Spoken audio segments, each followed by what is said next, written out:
نحمده ونصلي رسول الكريم أعوذ بالله من الشيطان الرجيم بسم الله الرحمن الرحيم الحمد لله الحمد لله رب العالمين. ہر اتوار کی طرح ہم اس اتوار کو گراہ پر غوث اعظم دستگیر رضی اللہ تعالیٰ عنہ کے بات کا بیان جاری رکھے ہوئے ہیں، اور یہ بیان کا مطلب ایک ہے، مقصد ہے کہ یہ قرآن اور حدیث کی روز سے آپ بیان فرمائے ہیں گراہ پر غوث اعظم دستگیر، اور ہدایت ہے اس میں. ہر خطبے میں تمام امت مسلمہ کو، سرکار کی امت کو آپ ہدایت کی راہ پہ چلاتے رہیں اور کامیاب رہیں. اور آپ کے خطبات میں ہزاروں کی تعداد میں جمع ہو جاتے تھے لوگ، اور آپ کے مجلس میں جنات بھی حاضر ہوتے تھے، جنات بھی سنا کرتے تھے آپ کے خطبات کو. تو جب جنات سنتے تھے تو کیا اثر تھا ہوں گا آپ کے خطبے میں، آپ کی زبان میں اور آپ کی تقریر میں جو اثر تھا.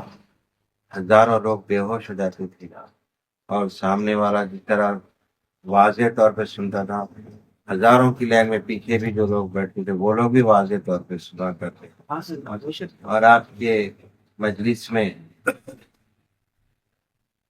ہزاروں کی تعداد میں لوگوں کے علاوہ جنات، پاک جنات جو خطبہ سننے آتے تھے، اس میں نحیف جن بھی رہتے تھے، بزرگ جن بھی رہتے تھے. سبحان اللہ. ایک مرتبہ ایک جن سے آپ کلام کیے جناب اعظم دستگیر، ان سے مخاطب ہو کے پوچھے کہ وہ سلام کرے. وعلیکم السلام بولنے والا پوچھے کیا بات ہے، آپ بہت کم آ رہے ہمارے خطبات میں. تو جن فرمانے لگے، سرکار میں بہت نحیف ہو چکا ہوں، بہت کمزور ہو گیا ہوں، بوڑھا ہو گیا ہوں، اس لیے میں آپ کی محفل میں ذرا آنے میں دیری ہو رہی، آنے سے قاصر ہوں، جب بھی موقع ملا آ رہا ہوں. کیا ٹھیک ہے بس. تو آپ کی کیسی فراست کی نظر تھی. سبحان اللہ. جنات کو بھی آپ دیکھ لیتے تھے. تو اولیاء کرام میں بھی اللہ تعالیٰ وہ صلاحیت عطا کیا ہوا ہے.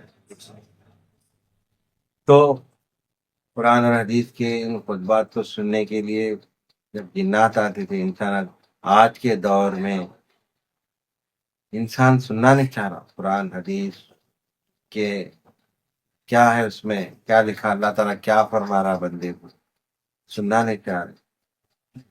سن رہے بھی تو مختصر سن رہے.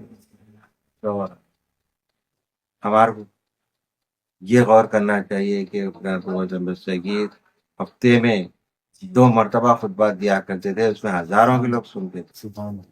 تو ہم ہفتے میں ایک بار اگر ہم بیان کر رہے ہیں تو یہ حال ہے. ہم لوگ سن رہے ہیں، ایک کان سے سن رہے دوسرے کان سے نکال.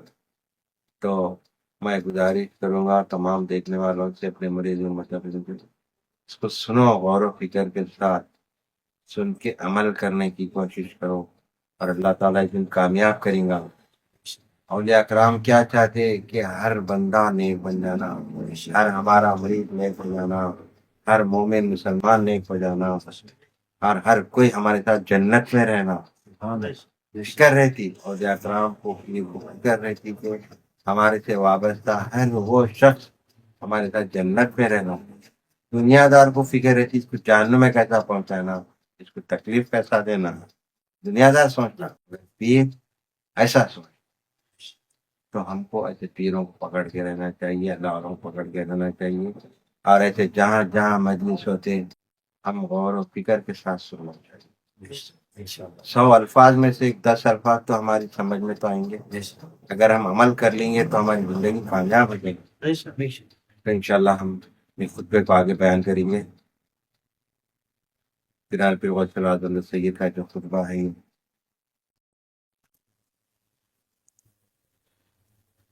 یہ خطبہ نمبر 48 ہے، مجلس نمبر 48.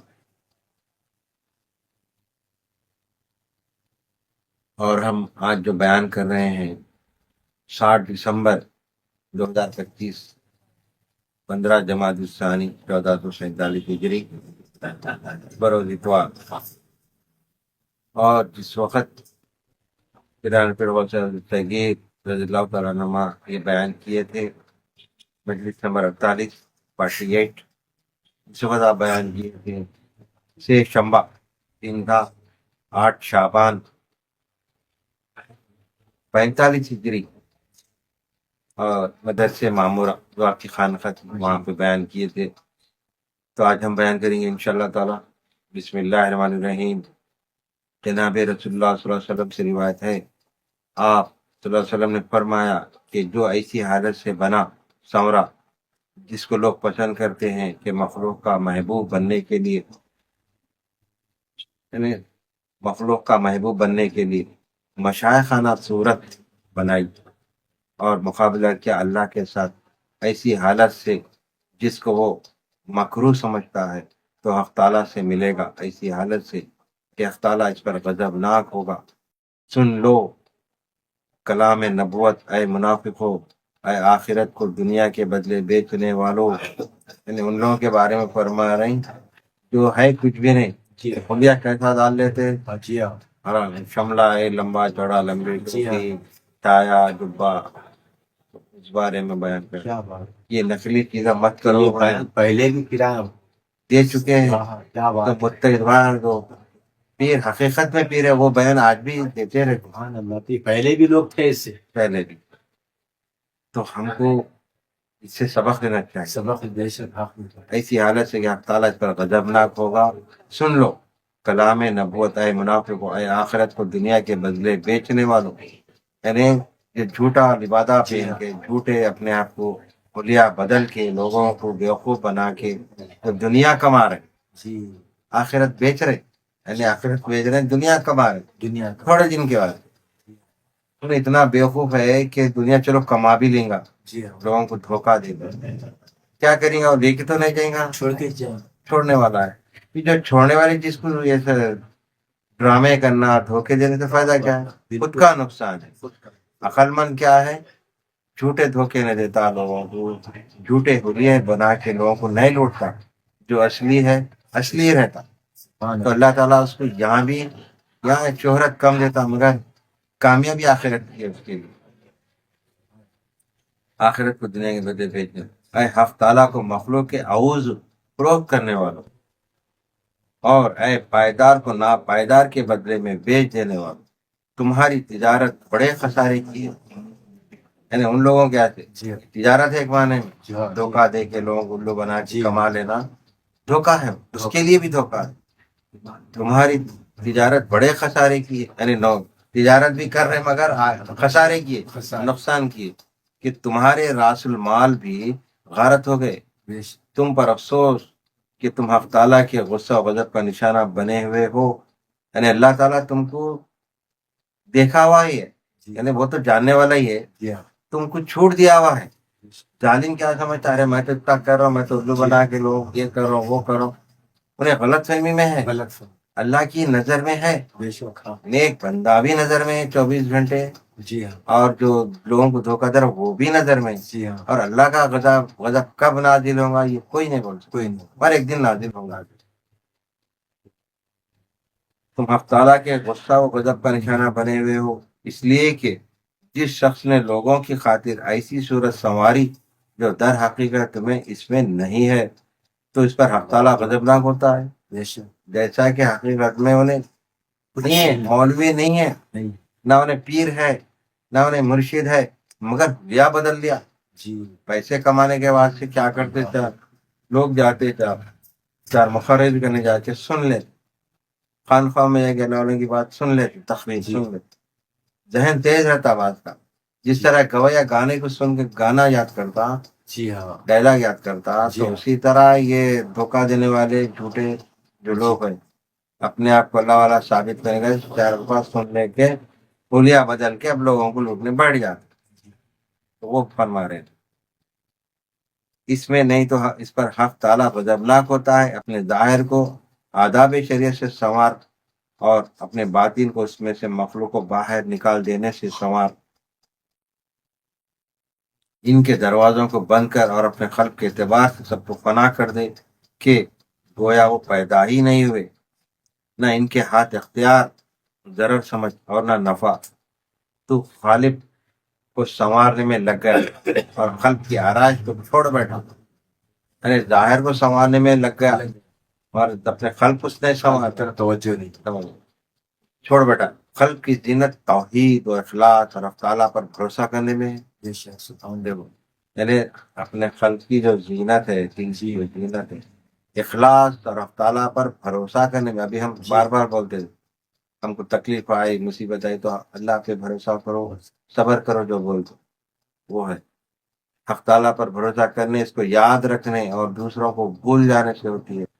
عیسیٰ علیہ السلام سے روایت ہے، آپ نے فرمایا کہ نیک عمل وہی ہے جس پر تعریف کیے جانے کی محبت نہ ہو۔ یعنی نیک عمل وہ ہے، اگر ہم نیک کام کرے تو لوگ اس کی آگے ہم کو تعریف کر رہے ہیں، جی یہ غلط ہے۔ ہم کو تعریف سننا ہی نہیں چاہیے۔ سننا جی ہم کیا درج دیتے ہیں؟ نیک کام کرو، بھول جاؤ، نیکی کرو دریا میں ڈالو، جو جی ہاں۔ محاورہ ہے یہی ہے، یہی نیکی کرو بھول جاؤ، اس کو یاد رکھنا اور انہیں آ کے اپنوں کو احسان جتانا، وقفہ نہیں رکھنا، دوسروں سے تعریف سننا۔ ہاں احسان انہیں پھر ہم جتانا، یہ حقارت ہو جاتا، بے شک نیک کام کرنا بیکار ہو جاتا۔ تو ہم توقع نہیں رکھنا، بے شک ہم نیک کام کرنا بھول جانا، یہ ہے کمال۔ سبحان اللہ۔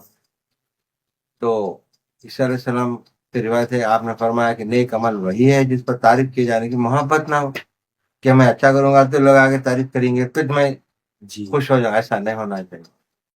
اے آخرت کے اعتبار سے بے وقوفوں، دیوانوں اور دنیا کے اعتبار سے عقل مندوں، یہ عقل تم کو مفید نہ ہوگی۔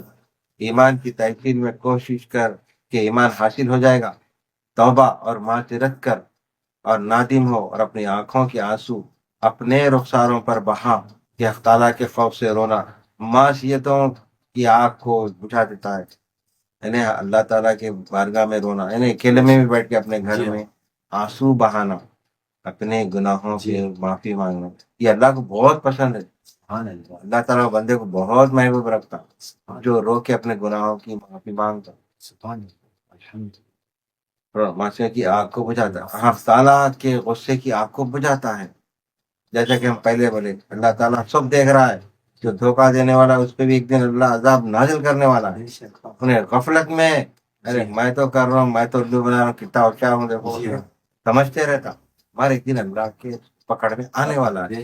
تو عقل مند کیا ہے؟ ہم جو درس دیتے، ہم جو درس سنتے اور عمل کرتے، ہم وہ کرنے سے پہلے احتیاط کر لیں گے، کسی کو دھوکہ دینے سے پہلے، کسی کو ڈبانے سے پہلے احتیاط کر لینے کا، نہیں ایسا کریں گے تو پھر ہم کو اللہ ایک دن پکڑیں گا، تو پھر ہم کیا جواب دیں گے؟ تو ہم رک جاتے۔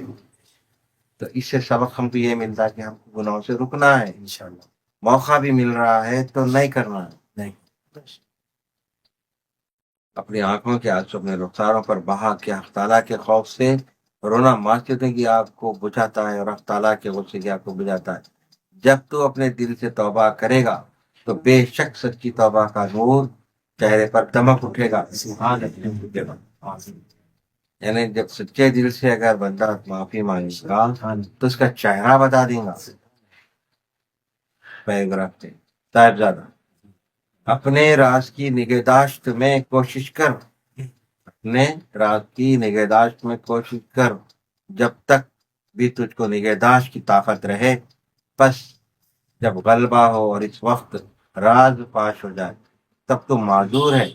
محبت ویران کر دیتی ہے پردہ اور ستر،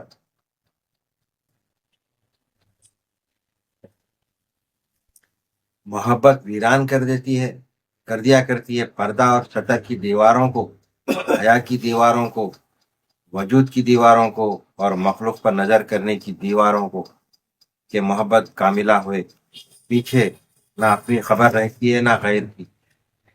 جو شخص بناوٹ کر کے مصنوعی وجد میں آئے، اس کے نکال باہر کرنے کا حکم ہوتا ہے۔ یعنی جو اللہ کی راہ میں جو حقیقت میں وجد میں آتا، وہ ایک معنی میں پاگل ہو جاتا، پاگل کے ساتھ دیوانہ ہو جاتا، تو ویسا ہو جاؤ رہے۔ اگر نقلی دکھاوا کر رہا تو کیا ہو رہا ہے؟ نکال باہر کرنے کا حکم ہوتا ہے۔ اور مکلف مغلوب جس پر بے اختیارانہ حال طاری ہو، اس کے قدم کی خاک کا سرما بنایا جاتا ہے، اس لیے کہ وہ نقصانی تھا اور یہ قلبی وہ خلق کی طرف منسوب تھا اور یہ رب کی طرف منسوب ہے۔ کوشش کر کہ تو باقی نہ رہے بلکہ وہی رہ جائے، یعنی وجد میں ایسے ہو جانا، اپنے آپ کو گم کر دینا۔ اب آج اللہ کے کلام میں قوالی میں تو 100 وجد میں نہیں آتے، وہ ایک دو آ جاتے اور ان پہ کیفیت طاری ہو جاتی اللہ کی، اپنے آپ کو فنا کر دیتے، بقا کی منزل میں آتے، میں نہیں ہوں، تو وہ اللہ پسند کرتا۔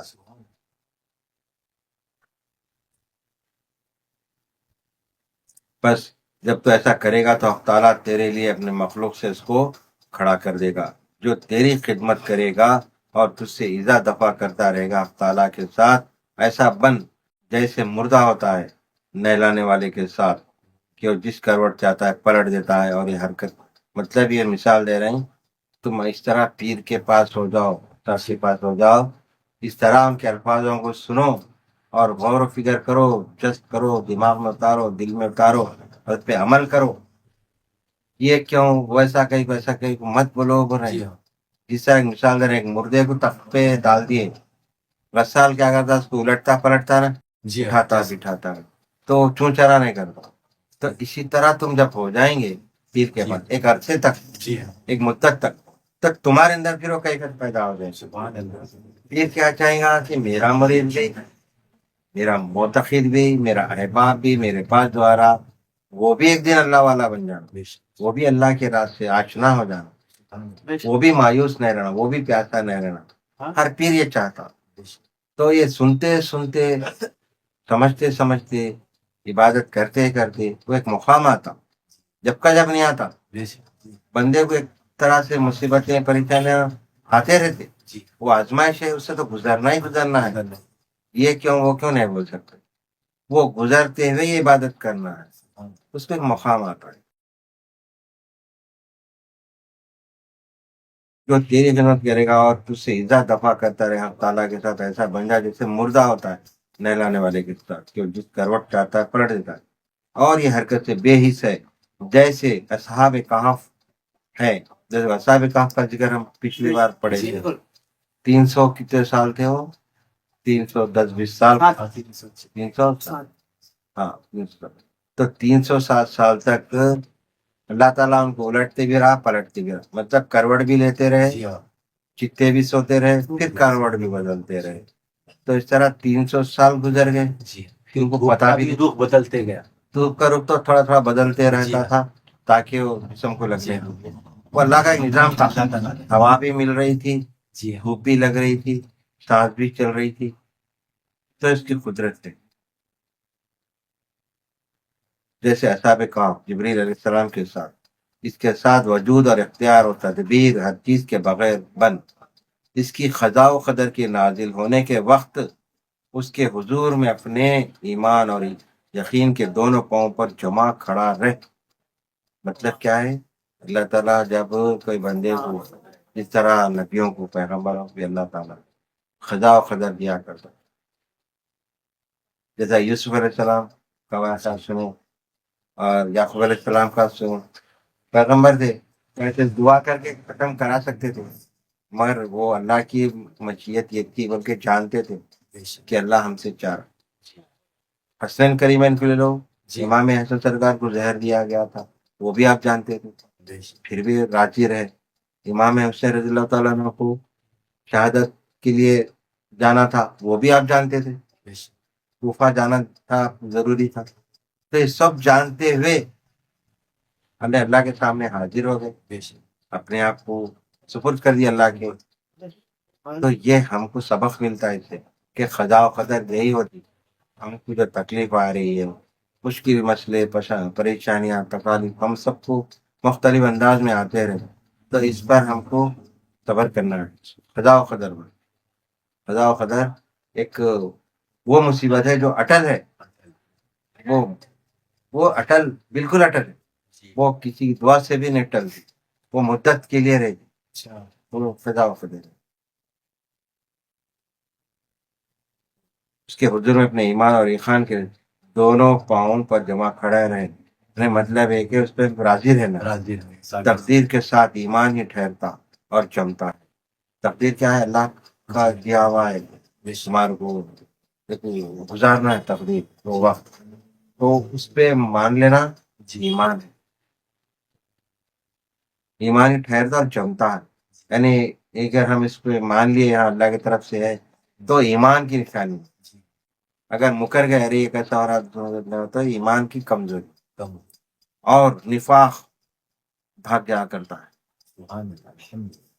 منافق پر جوں لیل اور نہار گزرتے ہیں اس کا جسم دبلا اور نفس و خواہش طبیعت اس کی فربا ہوتی ہے. منافق پر جی ہاں جوں لیل و نہار رات اور دن گزرتے ہیں اس کا جسم دبلا اور نفس اور خواہش طبیعت اس کی فربا ہوتی ہے. اور اس کے باطن اور قلب کی آنکھیں اور اس کی باطن اور قلب کی آنکھیں اندھی ہو جاتی. اس کے گھر کا دروازہ آباد ہے اور گھر کا اندرون ویران. اس کا تعالیٰ کو یاد کرنا سن زبان پہ، یعنی منافق جو بھی کرتا وہ اندر سے نہیں ظاہر سے ہو، خالی زبان پہ تو اندر اندھیرا ہے بول رہے، جی ہاں اندر اندھیرا ہے، اوپر اجالا ہونے سے کیا ہوتا. اور گھر کا اندرون ویران. اس کا حق تعالیٰ کو یاد کرنا صرف زبان سے ہے، دل سے نہیں. اس کا غصہ نفس کی خاطر ہے نہ کہ اپنے پروردگار کی خاطر. اور مومن اس کی ضد ہے کہ اس کا حق تعالیٰ کو یاد کرنا زبان سے بھی ہے اور قلب سے بھی. اور اکثر اوقات میں اس کا قلب ذاکر ہوتا ہے اور زبان خاموش. جو حقیقت میں مومن رہتا ہے وہ دکھاوا نہیں کرتا، انہیں چلتے پھرتے ذکر میں رہتا، سوتے وقت بھی عبادت میں، اٹھتے بٹ ہر منافق دکھاوے کیسے حلیہ ڈال کے. اور اکثر اوقات میں اس کا قلب ذاکر ہوتا ہے اور زبان خاموش. اس کا غصہ تعالیٰ اور اس کے رسول کی خاطر ہوتا ہے نہ کہ اپنے نفس اور خواہش، اپنی طبیعت اور اپنی دنیا کی خاطر. نہ وہ کسی پر حسد کرتا ہے اور نہ فقیرانہ و مستانہ حال ہونے کے سبب. یعنی اور مطلب کیا ہے، کسی پہ حسد نہیں کرتا ہے. مقام پہ پہنچنے کے بعد وہ اپنے آپ کو جان جاتا ہے کہ میں تو فقیر ہوں، فقیرانہ میری زندگی گزری. نہ اس پہ غرور تکبر ہوتا ہے نہ کسی پر حسد کرتا ہے کوئی ہم سے بڑا بن گیا. میں اس سے پہلے کیا بولتا تھا کہ ہم دوسروں کو اپنے سے زیادہ اچھا سمجھنا چاہیے، بولتا تھا نا ہم جو نیک عمل کر رہے ہیں ارے ہم تو کچھ نہیں، ہم سے زیادہ کر رہے ہیں شاید ایسا سمجھنا چاہیے. تو یہ ہے فقیرانہ مزاج، اس پر حسد کیا جاتا ہے. اور نہ وہ صابر وہ خانہ ہونے کی وجہ سے خوشحالوں سے ان کی خوشحالی میں نزا کرتا ہے. صاحبزادہ یعنی ایک فقیر جو اللہ والا ہوتا ہے، حسد جلن تو دل میں آتا ہی نہیں کسی کا. اپنا ہی محاسبہ کر لیتا، اپنے نیک عمل کر کے بھی یہ سوچتا کہ میرے سے نیک عمل اتنے نہیں ہوئے اور ہونا چاہیے. تو صاحبزادہ دوسرا پیراگراف، اپنے آپ کو بچا اس بات سے کہ کسی خوشحال سے نزا کرے کہ اس کو خوشحالی کیوں ملی اور مجھے کیوں نہ ملی، کیونکہ تیرے نزا اور حسد سے اس کا کچھ بگڑے گا نہیں. کیا بولتے تھے بار میں، انہیں ایسا ہے تو ہم ایسے کیوں، یہ نہیں سوچنا ہے. اللہ اس کو عطا کر دیا، میں گنہگار ہوں گا، اچھا ہوں گا، برا ہوں گا، چھوڑو اس کو. تم اپنی فکر کرو، اپنے کو اچھے سے اچھا بننا ہے، اپنے کو اچھے سے زیادہ سے زیادہ عبادت کرنا ہے، کسی کی فکر نہیں کرنا ہے. فکر بولتے فکر یہ کرنا ہے اس کو کیا مدد کر سکتے، انہیں عمل میں ہم سے آگے جا رہا اس کی فکر ہم نے کرنا ہے. وہ اس کا کمال ہے، اپنے اندر کمال پیدا کر، کیونکہ تیرے نظر حسد سے اس کا کچھ بگڑے گا نہیں. اب جیسے کہ انہیں بہت عبادت کر کے مقام پہ پہنچ گیا تو اس سے حسد جلن ہم کرنے سے ہم کو کیا ملنے والا، کچھ بھی نہیں، الٹا اور تکلیف ہو جاتی اور بیمار ہو جاتے. اکثر حسد کرنے والا بیمار ہو جاتا. اللہ والے بیمار کیوں نہیں ہوتے؟ 100 سال تک بھی حسد نہیں کرتے، جلن نہیں کرتے، ہمیشہ دل کو صاف رکھتے. جس کا دل صاف رہتا تندرست رہتا، اندر سے کمزور نہیں بھی رہے گا تو تندرست رہتا، بیمار نہیں آتی. حسد کرنے والوں کو کتنے بیمار رہتے، ہارٹ رہتا، شوگر، بی پی، وہ یہ کئی بیماریاں گھیر لے، کیونکہ تیرے نظر حسد سے اس کا کچھ بگڑنے والا نہیں، جس کے اللہ عطا کر دیا اس کا کچھ نہیں، وہ تو محفوظ اور ترقی پذیر رہے گا، اور تو تباہ اور نگوسار اور ذلیل و خوار ہو جائے گا۔ تو اپنی منازعت سے اس کی خوشحالی کو متغیر کس طرح کر سکتا ہے؟ یعنی تم کو اللہ تعالیٰ جو دے دیا، بے شک انہیں بہت کچھ بن گیا، جی یا روپے پیسے بن گئے یا روحانیت میں آگے بڑھ گیا، بے شک تم اس کو کچھ بھی نہیں بگاڑ سکتے، بے شک کچھ بھی نہیں کر سکتے۔ کہ اللہ کو جا کے بولتے کیا راکٹ سے میں جا کے اللہ سے مل کے آؤں گا، اس کو ذرا کم کر دو، نہیں کر سکتے، ناممکن ہے۔ نعم تو یہ فرما رہے گا تو اپنی منازعت سے اس کی خوشحالی کو متوقع کس طرح کر سکتا، حالانکہ حق تعالیٰ کا علم پہلے روزے ازل ہی سے ہے۔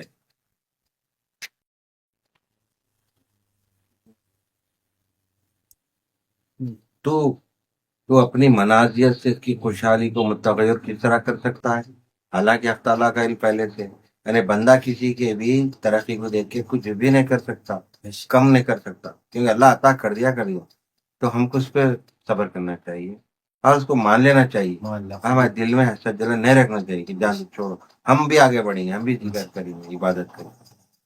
حالانکہ حق تعالیٰ کا علم پہلے روزہ ازل سے ہی، یعنی اللہ تعالیٰ اس کو پہلے سے ہی لکھ چکا تھا، بے شک سبحان اللہ اس کی اس خوشحالی کے متعلق ہو چکا تھا، یعنی پہلے سے طے ہو چکا تھا، جو کسی کے نزا حسد سے بدل تو سکتا نہیں، دیکھو یعنی کسی کے حسد جلن کرنے سے وہ بدلنے والا نہیں، تو لہٰذا ہم کیوں کرنا اس کے بیچ میں، ہم اپنے آپ کو بدلنے کی کوشش کریں، جو کسی کے نزا حسد سے بدل تو نہیں سکتا۔ ہاں، حسد کرنے والا علم میں خداوندی کی مخالفت کرنے والا ضرور خراب پائے گا۔ دیکھو یہاں پہ ایک چھوٹا سا گناہ ہو جاتا، جی ہم کسی کو دیکھ کے حسد جلن کر رہے ہیں تو ہم اپنے آپ کو گنہگار کر لے رہے بے ہیں، شک سچ الٹا ہو جا رہا ہے، بجائے فائدہ ہونے کے نقصان ہو جا رہا ہے۔ نقصان تو پھر وہ نقصان کیوں اٹھانا، بے شک حسد چھوڑ دینا، حسد کرنے کا دل میں لانا ہی نہیں انشاءاللہ رہا۔ جب حق تعالیٰ سے اس کے علم ازلی میں نزا کرے گا جو تیرے اور دوسروں کی بابت اس نے قائم فرمایا، تو اس کی نظروں سے گر جائے گا اور تیرا علم تجھ کو مفید نہ ہوگا۔ بے شک چنانچہ حق تعالیٰ نے فرمایا ہے کہ عمل کرنے والے اور فضول مشقت اٹھانے والے ہیں، اور اب توبہ کر حق تعالیٰ کی بارگاہ میں، دانا وہی ہے جو گناہوں سے محفوظ ہو، یعنی اگر ایسا ہو گیا تو توبہ کر لو، تو اگر پچھلے زمانے میں پچھلے وقتوں میں ایسا اگر اپنے دلوں میں ہو گیا کسی کو، جی تو توبہ کرنے سے اللہ معاف کر معاف دیتا، کرتا ہے توبہ الرحیم ہے، توبہ قبول کرنے والا ہے۔ آگے حق تعالیٰ کی بارگاہ میں، دانا وہی ہے جو گناہوں سے محفوظ ہو، کسی مصیبت کے سبب جس کو وہ تیری جانب نازل فرمائے اس کا قصد رکھنے سے باز متا، اس مصیبت کے دور کر دینے کا منتظر رہے اور مایوس نہ ہو کہ ایک ساتھ سے دوسری ساتھ تک بہت گنجائش ہے، ہر روز وہ ایک جدا شان میں ہے کہ ایک فریق سے دوسرے فریق کی طرف منتقل فرماتے رہتا ہے۔ اللہ تعالیٰ ہر آن نئی شان میں ہوں جو ہو رہا، بے شک سبحان اللہ ہر روز وہ ایک جدا شان میں ہے۔ بے شک اس کے ساتھ صابر بنا رہے، اور یعنی اس کے ساتھ صابر بنا رہے، صبر کرنے والے بن جاؤ، جی یعنی اللہ تعالیٰ جو کچھ عطا کرا اس سے صبر کر، اس کے صابر بنا رہے اور اس کی تقدیر پر راضی ہو، بے شک کیونکہ تو نہیں جانتا شاید کہ اللہ اس کے بعد کوئی اور بات پیدا فرما دے۔ جب تو صابر بنے گا تو اس سے مصیبت کو ہلکا کر دے گا اور تیرے لیے ایسی حالت پیدا فرما دے گا جو اس کو بھی پسند ہوگی اور تجھ کو بھی پسند آئے گی۔ واہ دیکھ، اور جب تو جزا فضا اور اعتراض کرے گا تو تجھ پر مصیبت کو بوجھل بنا دے گا، اللہ یہ کیوں وہ کیوں، میرے ساتھ ایسا گئی ہو ویسا گئی ہو، جی ہاں اکیلے میں بھی یا تنہائی میں بھی یا لوگوں کے سامنے بھی اگر بول رہا ہے تو یہ بھی گناہ میں شامل بے ہے، شک مصیبت کا بوجھل بنا دے گا۔ اب ہم یہاں پہ اس خطبے کرام کے وزیر اعظم کے خطبے نمبر 48 کو یہاں پر روکتے ہیں ہم، انشاءاللہ تعالی۔ یہ پہلی قسط ہوئی، دوسری قسط ہم انشاءاللہ آئندہ اتوار کو بیان کریں گے انشاءاللہ یہاں سے۔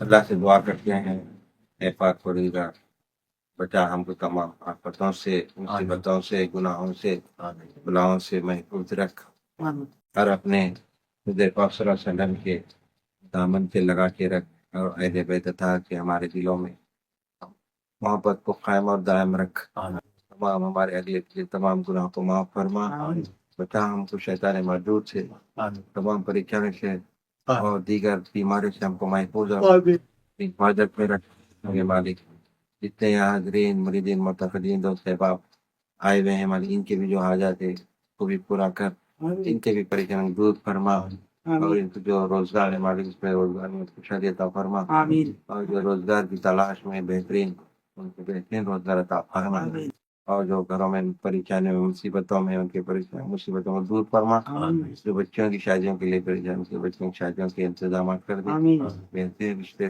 فراہم کر دے اور دیگر جو گھروں میں بیمار ہیں مالک ان کے شفا کلی عطا فرما اور جو حاجات کے لیے میں سے بولے مالک میرے دوست احباب رشتے دار میرے قریبی رشتے دار ان کے بھی تمام حاجتوں کو پورا کر ان کے بھی جو مسئلے مسائل ہے دور فرما پریشانی کو دور فرما حضور پاک صلی اللہ علیہ وسلم کے سنتوں پر چلنے کی توفیق عطا فرما اور اہل بیت اطہار سے ہمارے دلوں میں محبت کو قائم اور دائم رکھ اور حضرت علی شیر خدا مولا علی مشکل کشا کے صدقے طفیل میں ہماری دعاؤں کو قبول مقبول فرما صدق فاطمہ زہرا اما جان کے صدقے طفیل میں ان ہماری دعاؤں کو قبول اور مقبول فرما حسنین کریمین رضی اللہ تعالیٰ عنہ کے صدقے طفیل ہماری دعاؤں کو قبول اور مقبول فرما بارہ اماموں کے صدقے طفیل ہماری دعاؤں کو قبول فرما حضرت زین العابدین سرکار رضی اللہ تعالیٰ کے صدقے طفیل ہماری دعاؤں کو قبول فرما پھر پیر غوث الدین رضی اللہ تعالیٰ کے صدقے ہماری دعاؤں کو قبول فرما مشکل سرکار کے صدقے طفیل اور دیگر دنیا بھر کے اولیاء کرام اور حیدرآباد دکن تمام اولیاء کرام کے صدقے ہماری دعاؤں کو قبول مقبول فرما اور ہماری کوتاہیوں کو معاف فرما اس محفل کو مقبول فرما فضل سبحانك رب العزة عما يصفون والسلام على المرسلين والحمد لله رب العالمين.